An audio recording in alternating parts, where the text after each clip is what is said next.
Elég korán nyilvánvaló volt számunkra az, hogy az egyik legizgalmasabb kérdés az, hogy a szervezeteken belüli hálók hogy néznek ki, és hogyan járulnak hozzá egy intézmény sikeréhez. A szervezeti hálózatkutatás azt a dimenziót nyitotta meg, hogy a vállalat vezetői a korábban elképzelt, hivatalos, lineáris és nagyon mondjuk így ilyen hadseregszerű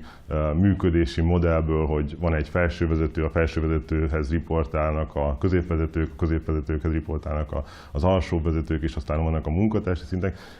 Ez a hierarchikus, nagyon erős piramis jellegű felépítés helyett egy olyan struktúrát, egy olyan jól átfogó képet láthatunk mondjuk egy vállalat működéséről egy hálózatkutatás segítségével, hogy például ugyanez a közösség informálisan hogyan tudja az információt megosztani, hogyan tud együttműködni, hogyan tud döntéseket hozni, hogyan terjed ebbe a közösségbe a tudás, hogyan osszák meg ezt a tudást emberek egymás között, és ez mennyire hatékony mondjuk a vállalat teljesítménye szempontjából. Nagyon jól alkalmas ez a módszer a munkafolyamatoknak az újragondolására. Én mindig a London metró térképet szoktam hozni példaként, hogy egy eligazodást ad, hogy a kulcsfolyamatok mentén hol kell új metróvonalakat, legalábbis céges szintén új kapcsolatokat kiépíteni, hol kell megerősíteni a kapcsolatokat, melyek azok a kulcs átszálló pontok, mint a Deák tér, amiket mindenképp kulcs szerepbe kell helyezni. Vannak formális vezetők, de van, amikor a szervezet és az egyes tagjai nem fogadják el mondjuk ezt a formális vezetést, és önmaguk választanak informális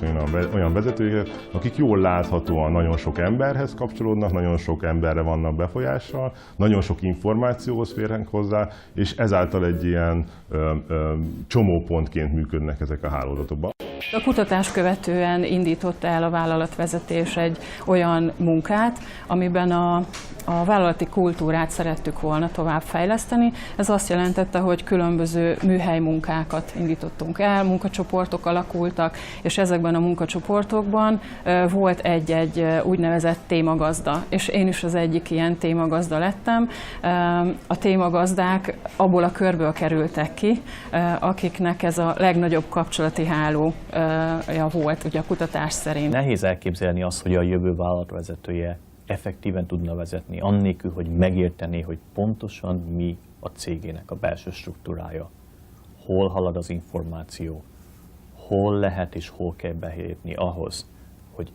hatékonyabbá tegyék a céget.